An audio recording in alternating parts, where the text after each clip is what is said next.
percaya firman-Mu ya dan amin. 2-3 orang berkumpul dan namamu, Engkau Tuhan Yesus berjanji Engkau hadir di sana. Itulah kerinduan kami, kehadiran yang memulihkan hidup kami Tuhan pada pagi hari. Terima kasih Tuhan Yesus. Biarlah pujian kami, penyembahan kami menyenangkan hati Tuhan. Dan kami siap juga pagi hari ini untuk mendengarkan firman-Mu Tuhan. Biarlah firman-Mu menjadi peneguhan akan iman kami kepada Tuhan. Terima kasih Bapa. Kami sambut firman-Mu dengan penuh sukacita. Di dalam nama Tuhan Yesus kami sudah berdoa dan mengucap syukur. Haleluya. Yang percaya katakan amin. Ya, shalom. Ya, puji Tuhan. Ada sukacita? Amin. Amin ya. Saya percaya semua kita diberkati Tuhan pada pagi hari ini. Bapak Ibu Saudara dikasih oleh Tuhan. Pagi hari ini kita datang beribadah. Beribadah artinya kita sedang menghadap Tuhan. Amin. Baik yang ada di tempat ini maupun yang ada di rumah, tidak ada bedanya. Ketika kita beribadah, kita sedang menghadap Tuhan. Nah, kalau kita berbicara tentang Tuhan, Bapak Saudara tahu seperti apa Tuhan itu. Kalau kita menghadap Tuhan seperti apa? Saya pernah bersama dengan Pak Jimmy ya, dan beberapa orang teman, kami menghadap pejabat di Kota Batam.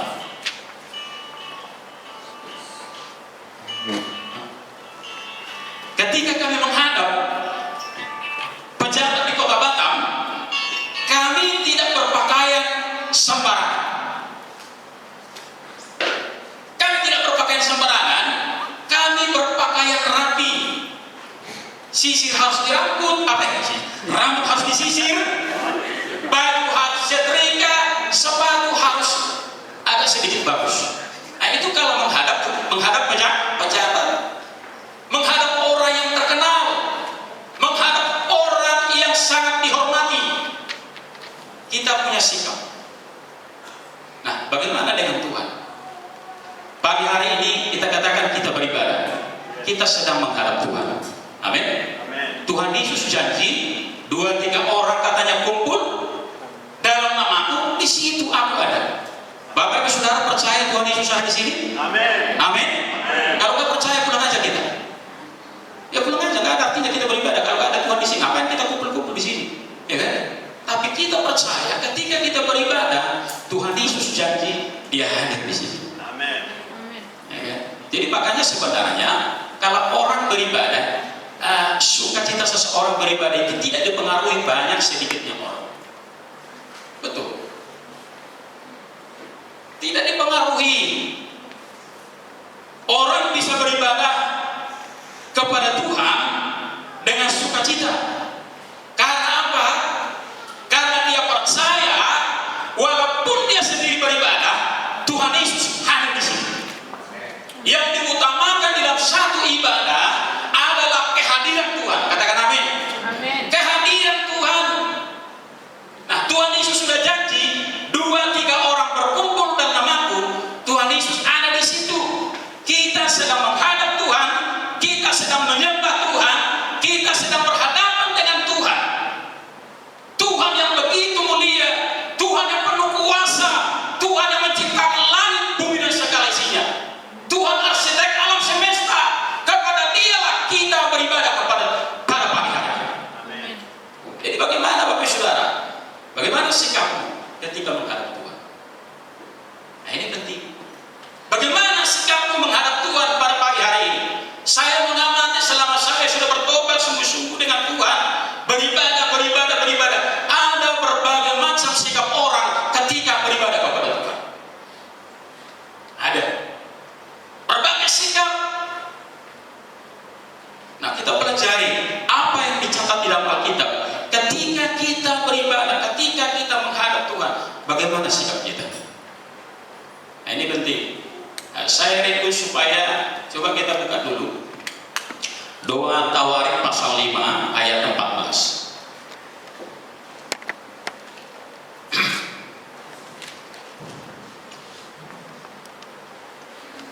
Dua Tawarik pasal 5 ayat 14. Kita baca bersama-sama. 1, 2, 3 ya. Sebab imam-imam itu tidak tahan berdiri untuk menyelenggarakan kebaktian oleh karena awan itu, sebab kemuliaan Tuhan memenuhi rumah itu. Kita baca sekali lagi, sebab Tuhan, 1, 2, 3, sebab kemuliaan Tuhan memenuhi rumah itu. Saya rindu ketika kita beribadah, gereja ini penuh dengan kemuliaan Tuhan. Amin. Gereja ini ketika kita menyembah, ada hadirat Tuhan yang kita nikmati, ada berkat, ada lawatan Tuhan, ada mujizat-mujizat yang terjadi ketika kita beribadah kepada Tuhan. Amin. Karena ketika kemuliaan Tuhan dinyatakan, banyak hal yang bisa terjadi di sana. Kita bisa melihat mujizat Tuhan. Kita bisa melihat orang yang lemah dikuatkan, yang susah hatinya dihibur, bahkan yang sakit pun bisa pulang dengan kesembuhan. Karena apa? Tuhan memenuhi rumah itu dengan kemuliaan. Gereja ini penuh dengan berkat Tuhan. Amin. Gereja ini penuh dengan kemuliaan Tuhan. Katakan amin. Gereja ini penuh dengan hadirat Tuhan. Katakan amin. Sebetulnya itulah yang kita rindukan. Nah, kalau Bapak Ibu Saudara ketika beribadah kepada Tuhan, ketika beribadah kepada Tuhan, ketika Bapak Ibu Saudara pulang dari gereja ini tidak menikmati sesuatu yang baru dari Tuhan, ketika kau pulang sama dengan datang dengan hati berbeban berat, pulang makin tambah beban berat. Ada orang seperti itu, ada pulang dari gereja. Nah, ini yang harus kita perhatikan. Ini ditentukan oleh sikap ketika engkau beribadah kepada Tuhan. Jadi bagaimana sikap kita? Tidak ada 3 hal yang saya sampaikan pagi hari. Bagaimana sikap kita supaya kemuliaan Tuhan ketika ibadah gereja ini, semua orang-orang yang menyembah Tuhan, semua orang yang hadir, semua orang yang melayani diberkati oleh Tuhan, diberkati.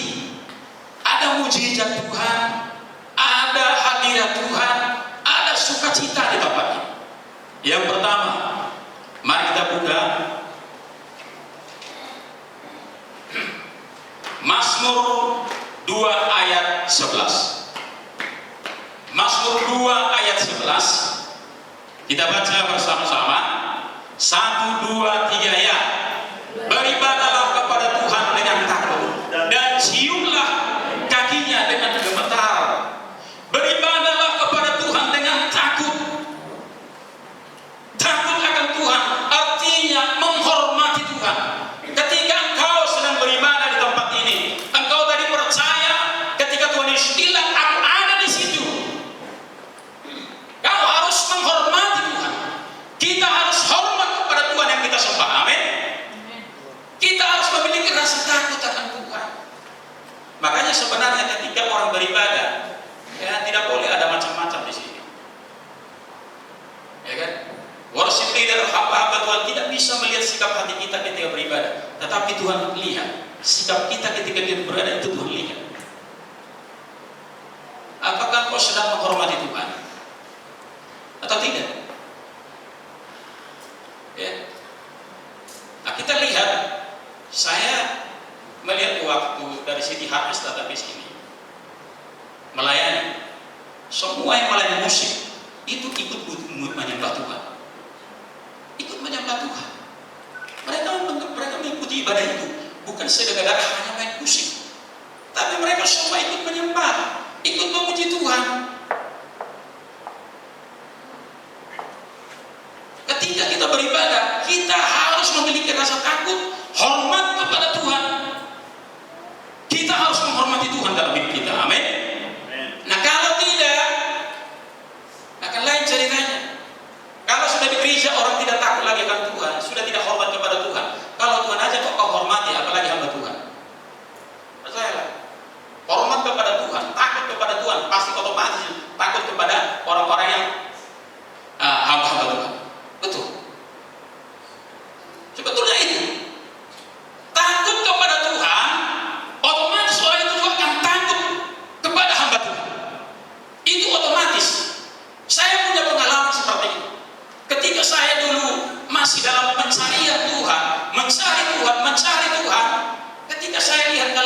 gambar-gambar Yesus, saya melirik, saya rasa takut akan Tuhan. Saya takut. Saya bukan bayangkan gambar itu saja, tapi saya membayangkan Tuhan itu ada. Jadi di dalam hidup kita, bukan hanya ketika kita di gereja, tetapi ketika kita juga ada di luar, ketika kita menyembah Tuhan, ya, kita menghormati Tuhan yang kita sembah. Katakan amin. Menghormati Tuhan yang kita sembah. Bagaimana sikap kita? Kita memiliki rasa takut akan Tuhan. Nah, kalau kan sementara engkau beribadah, ya di dalam hatimu tetap ada kebencian. Di dalam hatimu ada iri hati. Di dalam hatimu ada kesombongan, kemunafikan, kepalsuan. Itu artinya engkau sedang ada takut akan Tuhan.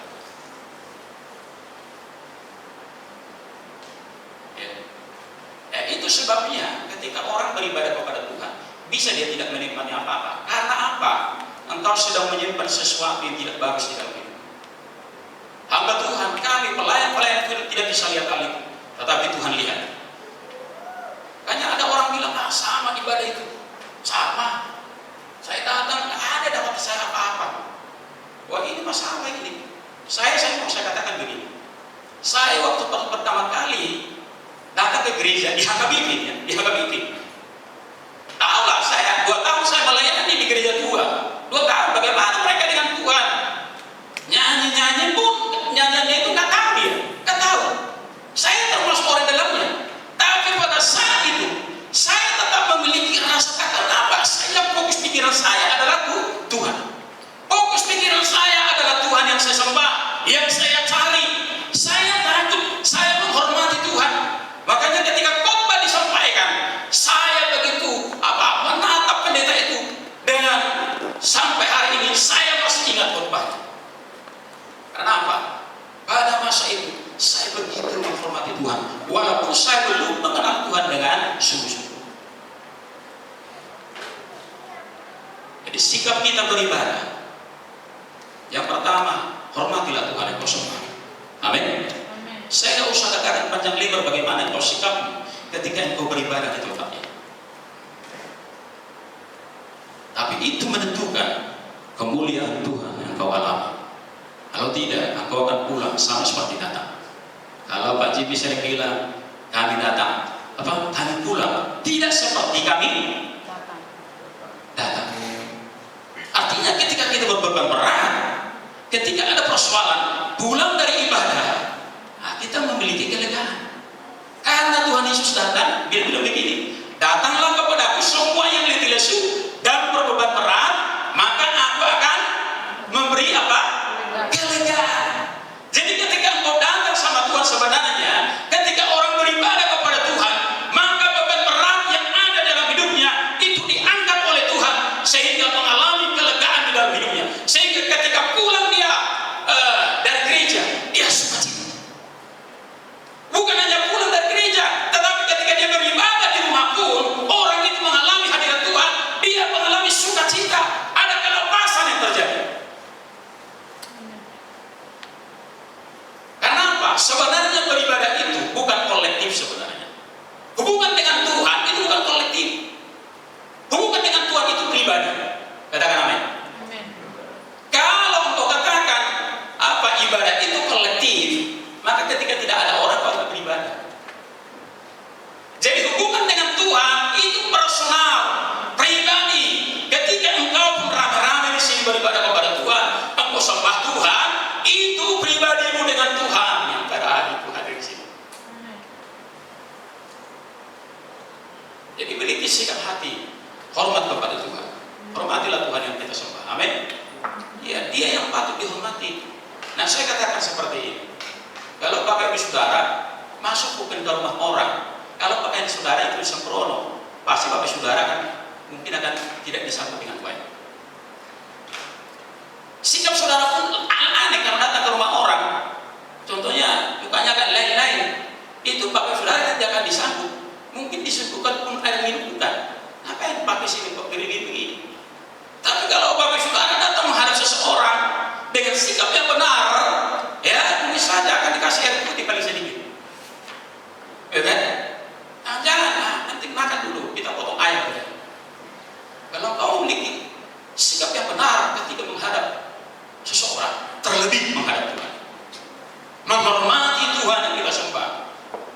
Saudara yang dikasih oleh Tuhan, ketika kita beribadah dimanapun, baik di gereja maupun di rumah, milikilah rasa hormat kepada Tuhan. Amin. Hormati Tuhan, jangan ada yang main-main ketika beribadah. Ya, jangan ada yang main-main ketika beribadah. Kita menghadap Tuhan, arsitek alam semesta, pencipta langit dan bumi. Kenapa saya katakan itu? Supaya Bapak Saudara tahu seberapa besar Tuhan kita sembah. Bukan main-main. Jangan kita pikir itu pejabat, wali kota, gubernur, presiden, atau Donald Trump, lebih daripada itu. Nggak ada apa-apanya itu. Ya. Itu sikap yang pertama, sikap yang benar ketika kita menghadap Tuhan. Jaga hati, jaga sikap kepada Tuhan. Supaya apa? Kau menikmati hadirat Tuhan ketika kau beribadah. Amin. Iya. Sehingga ketika orang berkata, oh ketika saya berdoa, ketika saya menyembah, rasanya beban saya lepas. Nah, saya katakan seperti ini. Ketika orang biasanya minta konseling, kita layani, kita doakan, kita ajak untuk beribadah. Yang pertama kali dialami dia adalah pengalaman saya, orang itu ada sukacita. Dia terlepas, bukan langsung persoalannya selesai, tidak. Ya kan? Bukan langsung yang tentunya dia sakit langsung sembuh, belum tentu. Tapi paling tidak ada sukacita, ada pengharapan yang baru, ada kekuatan. Itu langsung otomatis diterima ketika dia beribadah kepada Tuhan. Itu tidak bisa dipungkiri. Ketika orang beribadah kan langsung dapat uang $1 juta, enggak langsung itu, enggak langsung persoalannya langsung dijawab. Tapi ketika kau beribadah kepada Tuhan, Tuhan Yesus berjanji dia akan memberikan kelegaan. Berikan dulu kemuliaan untuk Tuhan. Ada berkat ketika kita beribadah. Ada beban yang terlepas. Hati kita susah, diubah Tuhan menjadi sukacita. Luar biasa.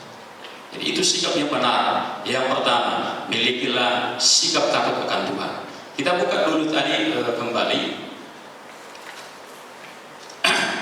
2 Tawarik 5. Kita baca dari ayat 11 sampai 14. 2 Tawarik 5 ayat 11 sampai dengan 14 kita baca. Ya, kita baca bersama-sama 1 2 3 ya. Lalu para imam keluar dari tempat kudus. Para imam yang ada pada waktu itu semuanya telah menguduskan diri, lepas dari giliran rombongan masing-masing. Demikian pula para penyanyi orang Lewi semuanya hadir, yakni Asaf, Heman, Yedutun beserta anak-anak dan saudara-saudaranya. Mereka berdiri di sebelah timur mezbah, berpakaian lenan halus dan dengan celacap, gabus dan kain sapi bersama-sama 120 peniup nafiri. Sampai di situ. Sebelum orang itu beribadah, mereka dulu menguduskan dirinya. Ya. Jadi ketika engkau beribadah, ketika engkau sedang menghadap Tuhan, coba cek dalam hidupmu. Ketika engkau melayani Tuhan, cek dulu hidupmu.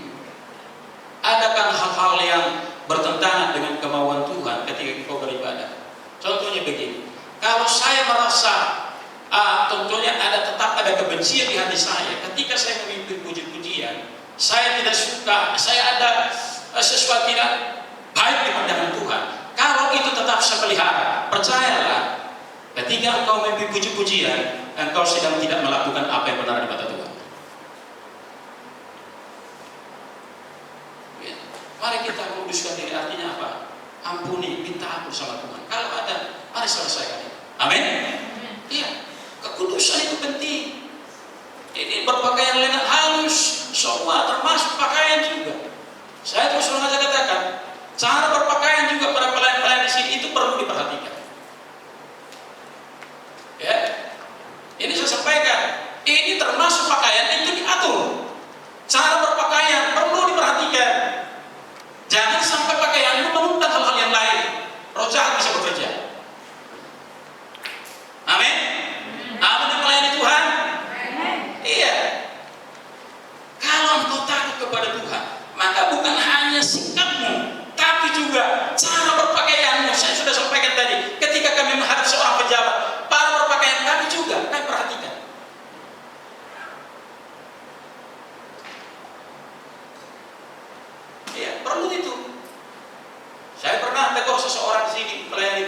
dia pakai celana pendek, perlu kau ganti celana itu ya. Ini bukan apa ini saya bilang. Ini bukan ibadah raya. Nanti pikiran orang jadi lain. Kalau cara berpakaian itu tidak kau perhatikan, itu akan pikiran orang jadi lain. Jadi perlu diperhatikan. Ya, saya melihat contohnya, ya, cara berpakaian yang bisa saya contoh itu pasti mulai dari dulu. Kemana-mana pun kayak pergi selalu pakai ram. Orang tahu jelas sih bapak ini pasti pendeta, ya kan? Atau tidak pengusaha. Kenapa? Dari cara berpakaian. Itu penting. Karena kita bukan hanya menghadap Tuhan, tapi kita juga sedang berhadapan dengan berbagai macam orang dalam pelayanan. Kenapa di gereja bisa jatuh? Kenapa orang yang melayani bisa hancur? Karena itu tadi. Sikap itu bukan hanya perilaku, bukan hanya cara berpakaian, tetapi juga semua yang lain itu diperhatikan ketika engkau sedang beribadah kepada Tuhan. Sehingga ketika hal itu kau perhatikan, maka saya percaya engkau akan diberkati oleh Tuhan. Amin. Iya. Nah, itu yang pertama. Yang kedua, mari kita buka Mazmur 100 ayat 2. Mazmur 100 ayat 2. 1, 2, 3 ya.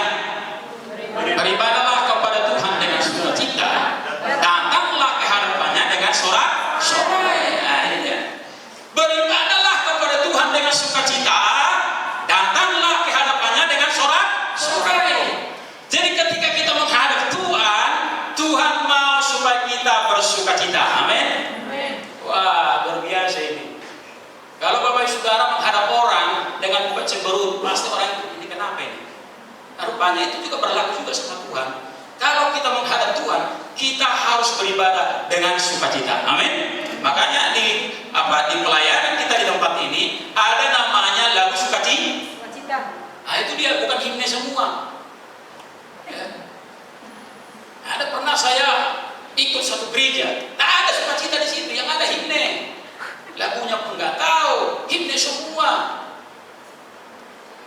Ya, gimana itu? Tuhan senang kalau kita bersukacita. Amin. Ya, Filipi katakan bersukacitalah senantiasa katanya. Sekali lagi aku katakan bersukacitalah. Tuhan mau supaya kita hidup dengan penuh sukacita. Orang yang penuh dengan sukacita itu pasti orang yang penuh semangat. Orang yang penuh dengan pengharapan, orang yang penuh dengan berkat Tuhan, itu orang yang penuh dengan sukacita. Nah, kalau kita beribadah kepada Tuhan, jangan kita datang ya dengan sepertinya apa ya? Saya pernah menghadiri satu pertemuan. Itu pertemuan para pendua. Ya, para pendoa. Saya amati kawan ini ketika waktu dia berdoa, dia seperti mukanya memelas, sepertinya meminta bantuan. Artinya apa? Itu akan berpengaruh kepada semua orang yang ada di sini. Biasanya hal yang jelek itu lebih berpengaruh daripada hal yang baik. Percayalah. Biasanya, kalau kita berbuat baik, belum tentu itu bisa ditiru orang. Tapi kalau kita melakukan hal yang jahat, itu langsung asihani juga. Asihani juga. Tapi saya percaya di sini kita tidak lagi seperti itu. Amin. Karena kita semua sudah diperbarui oleh Tuhan. Amin. Iya. Jadi saya dulu ada punya kawan. Kami lihat beberapa orang di hadapan rumah seseorang ada mangga. Lalu dia bilang, saya mau lempar mangga ini. Karena dilihat ada orang yang ambil mangga itu. Saya bilang, jangan-jangan. Itu nanti kita dimarahin, dilapor polisi, atau kita ditangkap. Itu udah lama peristiwanya. Enggak ingat, dia bilang. Lalu dia bilang, permisi ambil mangganya ya. Tidak ada yang jawab, tapi dia ambil. Permisi ambil mangganya. Permisi dulu dia, tidak ada orang yang lihat dia. Dia ambil. Apa yang terjadi? Ketika dia ambil, saya lari. Karena nanti kalau ketangkap pencuri, saya juga di situ lari, saya tinggalkan dia. Artinya apa? Kalau orang meniru yang jahat itu lebih mudah kan?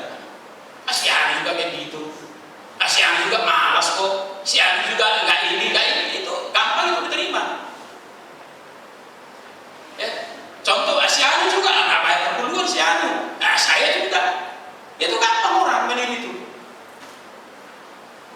Makanya mari kita memperlihatkan hal-hal yang positif kepada orang. Amin. Mari kita memperlihatkan hal-hal yang positif kepada Tuhan. Ketika kita beribadah, mari kita beribadah dengan sukacita. Amin. Beribadahlah kepada Tuhan dengan sukacita. Ya. Mari kita buka dulu Mazmur 35 ayat 27. Mazmur 35 ayat 27.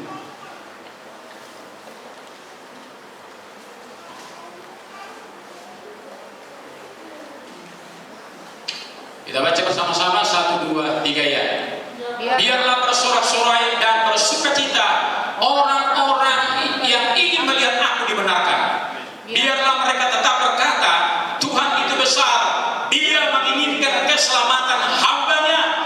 Biarlah bersorak-sorai dan bersukacita orang-orang yang melihat aku dibenarkan. Bersorak-sorai dan sukacita.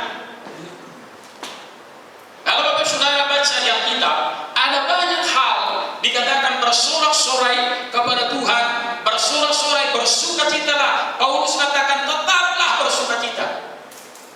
Ketika dia di penjara dikatakan tetaplah bersukacita. Saya mau katakan bagi Saudara dikasih oleh Tuhan, ketika engkau ada persoalan, bersukacitalah senantiasa. Amin. Iya betul. Salah satu taktik setan sebenarnya saya lihat pengalaman saya. Dia ingin supaya kita kehilangan sukacita. Dia ingin supaya kita hilang damai sejahtera. Dia ingin supaya kita tidak ada semangat. Tetapi Tuhan sebaliknya, Dia ingin supaya kita ada sukacita. Dia ingin supaya kita ada semangat. Dia tidak ingin supaya kita ada pengharapan. Jangan putus asa. Beribadahlah kepada Tuhan. Bapak Saudara dikasih oleh Tuhan, ketika engkau lagi berbeban berat, punya persoalan, ketika engkau datang beribadah kepada Tuhan, mari bersukacita. Amin. Beribadah dengan sukacita. Katakan kepada Tuhan, aku percaya kepadamu ya Tuhan, aku akan bersukacita. Saya katakan seperti ini, semua kita yang hadir pada pagi hari ini, saya yakin pasti ada pergumulan. Pasti ada pergumulan. Saya juga ada pergumulan. Bapak Saudara juga ada pergumulan. Apakah itu akan membuat kita kehilangan sukacita untuk beribadah kepada Tuhan? Tuhan tidak pernah berjanji jalan kita mulus, saudara. Tapi Tuhan janji Dia menyertai kita. Kalau katakan pergumulan saya seperti ini, oh si A juga pergumulannya seperti ini, pergumulan si B seperti ini, bermacam-macam pergumulan. Ya saya yakin kita masing-masing punya pergumulan masing-masing. Tetapi sikap kita dalam menghadapi pergumulan itu, persoalan itu yang membuat kita berbeda dengan orang yang tidak percaya. Saya katakan, saya pernah sakit ya. Sakit, lama sakit itu. Saya biarkan aja begitu. Saya berdoa minta tuntunan Tuhan. Tidak ada uang untuk berobat. Ya. Saya kalau saya ceritakan kepada orang ini, itu pasti lain lagi ceritanya. Oh Pak, begini. Nah suatu saat ketika saya jalan-jalan di satu tempat, saya melihat orang yang sakitnya sama dengan saya. Agak gemetar juga saya. Tapi di dalam hati saya Tuhan ingatkan, bedanya dengan engkau punya Tuhan, dia tidak ada. Engkau percaya kepada Tuhan, dia tidak percaya kepada Tuhan. Jadi orang yang percaya dengan orang yang tidak percaya, salah satu yang membedakan itu adalah kita lihat, bisa kita bedakan ketika dia menghadapi persoalan. Ketika orang yang tidak percaya kepada Tuhan menghadapi persoalan, menghadapi pergumulan yang sangat berat, dia bisa putus asa, dia bisa bunuh diri. Tapi bagi orang yang percaya, persoalan yang besar pun itu bisa menjadi kecil kalau kita bersama dengan Tuhan. Amin. Iya, persoalan sebesar apapun itu, mau masalah apa yang datang sama kita, Daud menghadapi suku Goliat yang begitu besar, yang mengancam, yang menghina dia, tetapi dia melihat si Goliat ini kecil di hadapannya. Karena apa? Yang dia lihat adalah Tuhan. Amin. Jadi ketika kita menghadapi pergumulan, mari kita lihat kepada Tuhan. Amin. Jangan lihat kepada diri yang penuh dengan bisa berantakan. Tapi kalau kita lihat kepada Tuhan, firman Tuhan dalam pasal 121 dikatakan begini, pertolongan kita ialah dari Tuhan yang menjadikan langit dan bumi. Wah. Pertolongan kita ialah dari Tuhan yang menjadikan langit dan bumi. Bayangkan itu. Jadi bukan pribadi sembarangan yang menjadi penolong dalam hidup kita. Sehingga dalam Ibrani dikatakan, Tuhan adalah penolongku, aku tidak takut. Jadi Bapak Saudara yang nggak perlu takut. Seberapa besar pun pergumulan persoalanmu, gak usah takut. Kadang-kadang Tuhan mengizinkan persoalan itu menjepit kita. Menjepit kita, dijepit kita. Seperti orang Israel kan. Padang gurun, laut di bawah, datang oleh tentara Mesir. Siapa pun itu semua Tuhan dijepit. Tapi ketika Tuhan memperhadapkan seperti itu, Dia memperlihatkan kemuliaan. Saya percaya juga kita yang mungkin sedang mengalami berbagai seperti khotbah Pendeta Ratna, bertubi-tubi katanya. Ada yang bertubi-tubi. Barusan meninggal orang tuanya, meninggal lagi yang lainnya, sakit lagi, harus kuat lagi, pengangguran lagi. Ada seperti itu, ada. Tapi ketika orang percaya kepada Tuhan, ketika engkau lihat Tuhan, itu masalahmu tidak besar. Amin. Tapi ketika engkau tidak melihat Tuhan, masalah yang kamu lihat, ya kan, fokusnya itu akan menutupi pandangan. Seperti koin katanya, ya, ada ilustrasi seperti koin. Kalau koin ini yang kita fokuskan, itu kan besar dan menutupi mata kita. Nah seperti itu kita. Kalau persoalan itu kita pernah terus tidur di kamar mandi, cuci piring, semua kerjaan itu yang dia ingat terus. Maka persoalan itu kan besar, padahal itu kecil. Tapi ketika engkau lihat Tuhan, ketika engkau percaya kepada Tuhan, persoalanmu akan sirna. Amin. Persoalanmu itu kecil sama Tuhan. Jadi jangan kehilangan semangat. Jangan sampai kehilangan engkau sukacita beribadah kepada Tuhan karena persoalanmu besar, pergumulanmu banyak. Jangan sampai kehilangan sukacita. Sekali lagi saya katakan, semua kita punya pergumulan, semua kita punya persoalan, tetapi jangan sampai itu membuat kita kehilangan sukacita, kehilangan semangat ketika kita beribadah kepada Tuhan. Amin. Karena kita percaya Tuhan adalah penolong kita. Amin. Ingat Tuhan, siapa pribadi yang kau sembah itu? Pencipta langit dan bumi. Saya ketika saya bertobat, saya di pikiran saya seperti ini. Saya sering lihat langit dan bumi, bintang-bintang. Saya keluar malam, saya lihat bintang-bintang, bulan, matahari. Kalau Tuhan ini, kalau Tuhan itu ada, benar-benar yang pencipta ini, betapa hebatnya. Saya dalam pikiran saya kalau bertobat, saya bilang begini, batang ini bisa tenggelam, batang ini bisa lenyap. Ya. Dalam Wahyu itu dikatakan, langit dan bumi akan lenyap. Lenyap kehidupannya. Kalau langit dan bumi saja bisa terlenyapkan, apalagi sakit penyakitmu. Amin. Ya, penyakit apapun bisa hilang lenyap dari hidupmu. Tuhan katakan keringlah segala penyakitmu, maka itu akan kering. Jangan katakan tidak mungkin, ya kan? Jangan katakan kalau dokter berkata itu tidak mungkin lagi sembuh. Kalau Tuhan justru dia biarkan Lazarus sampai mati. Yesus sudah dikirim kabar 2 hari lagi Yesus tidak pulang, sengaja dia pulang sengaja dia tidak datang 2 hari lagi. Dulunya awalnya Lazarus itu sakit sampai akhirnya meninggal. Bisakah terjadi dalam hidup kita seperti ini? Bisa. Ketika engkau berdoa, persoalan bukan makin selesai, makin bertambah banyak, persoalannya makin berat. Ketika engkau sudah berdoa saya, kok pergumulan saya makin berat? Bisa. Itu dibuktikan si Lazarus. Ketika dia sakit, Maria dan Marta kirim kabar kepada Yesus katanya. Waktu dikirim apa yang Yesus bilang? Dia sengaja 2 hari tinggal. Dia tidak langsung datang. Dia tidak langsung jawab doa itu. Dia sudah dengar. Tapi dia biarkan Lazarus itu mati. Sakit dengan mati. Kalau dokter mungkin masih sakit masih bisa diobati.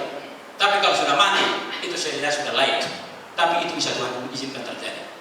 Tetapi ketika Yesus hadir, apa yang terjadi? Timbullah cerita Alkitab, Lazarus dibangkitkan dari antara orang mati.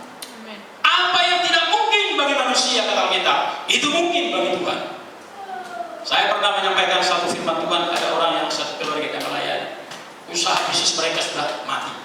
Lalu Tuhan ingatkan saya khotbah itu, Lazarus dibangkitkan. Saya bilang, apa yang sudah Tuhan, apa yang sudah mati selama ini, itu akan Tuhan hidupkan kembali. Amin. Yang sudah mati, yang sudah tidak berdaya lagi, Tuhan akan hidupkan kembali. Kalau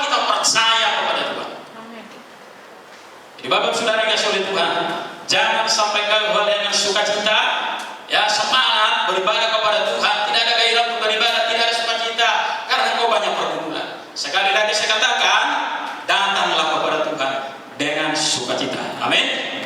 Itu yang ketiga. Yang kedua, yang terakhir, mari kita buka Ibrani pasal yang ke-10 ayat 22. Ibrani pasal yang ke-10 ayat 22.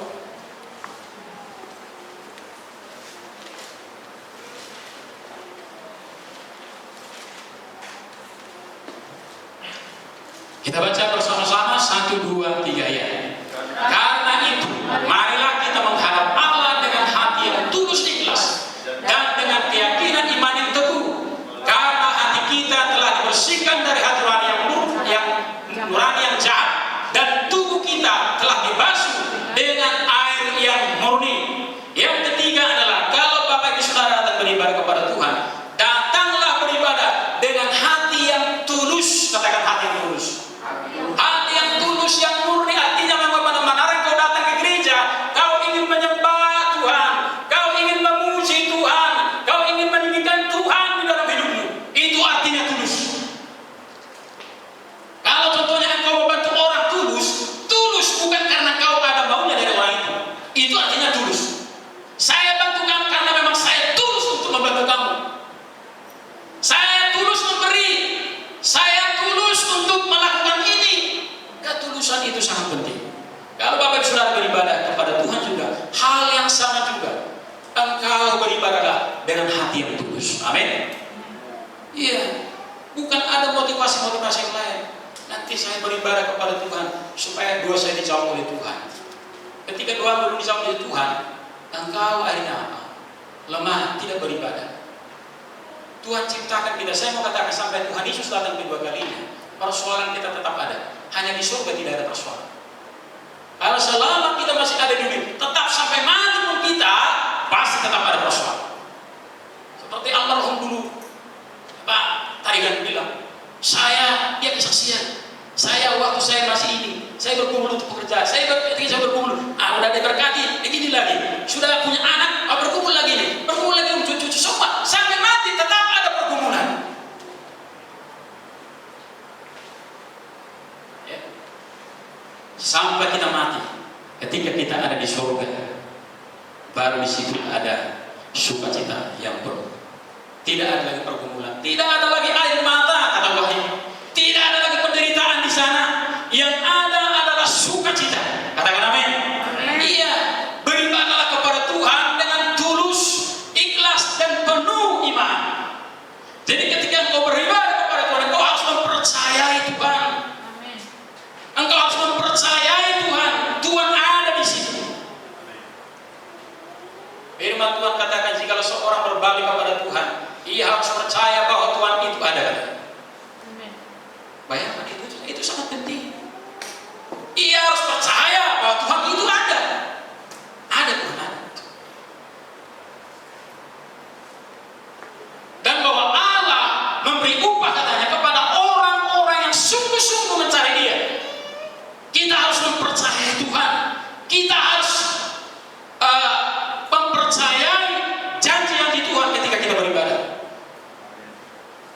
Ketika kita beribadah, Tuhan katakan, Aku akan memberkati roti makananmu dan air minumanmu. Ibadah itu katanya, kata Timotius, berguna dalam segala hal, baik untuk hidup masa ini maupun masa yang akan datang. Ibadah kita bukan hanya berlaku di masa sekarang, tapi itu juga berlaku sampai kepada kekekalan. Jadi makanya sebenarnya Tuhan memanggil orang Israel untuk beribadah kepada Tuhan. Beribadah artinya apa sebenarnya? Kita sedang berinteraksi dengan Tuhan. Kita sedang connect dengan Tuhan.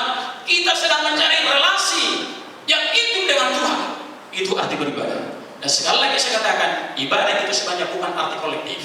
Ibadah itu adalah pribadi. Ketika pun kita rame-rame di sini, sebenarnya kita ingin pribadi dengan Tuhan. Amin. Iya. Beribadahlah dengan tulus, ikhlas dan penuh iman. Beribadah dengan tulus, ya. Walaupun masih sakit saya, walaupun saya masih belum dapat yang saya inginkan, walaupun masih pergumulan saya seperti ini, walaupun suami saya masih seperti ini, walaupun anak-anak saya, tetapi saya akan beribadah dengan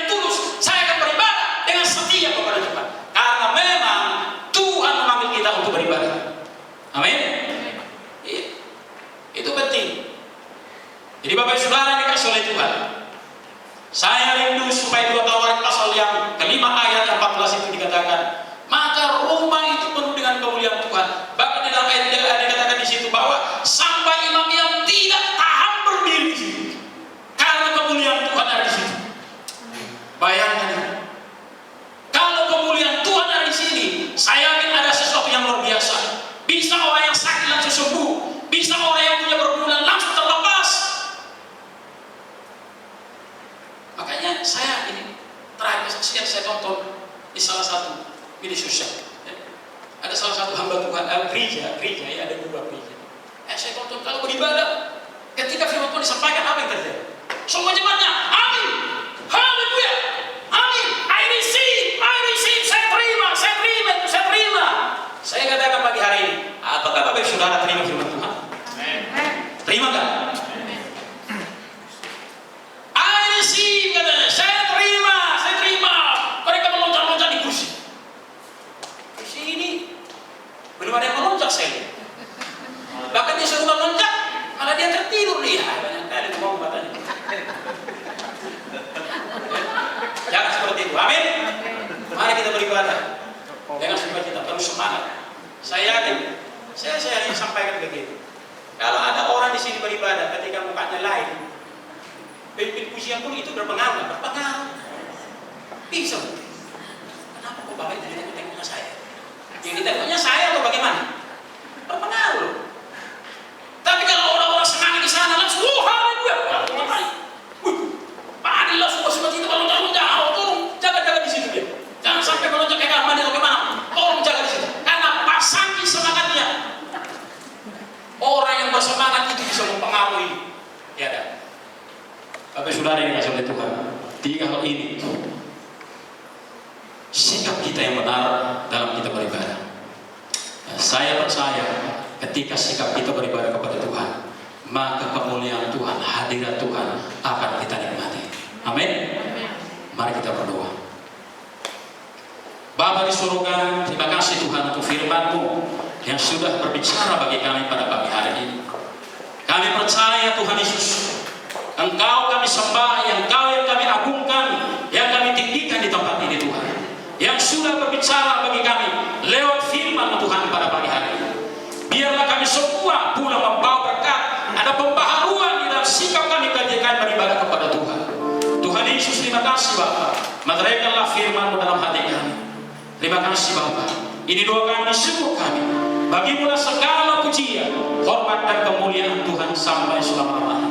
Di dalam nama Tuhan Yesus kami sudah berdoa dan mengucap syukur. Haleluya. Yang percaya katakan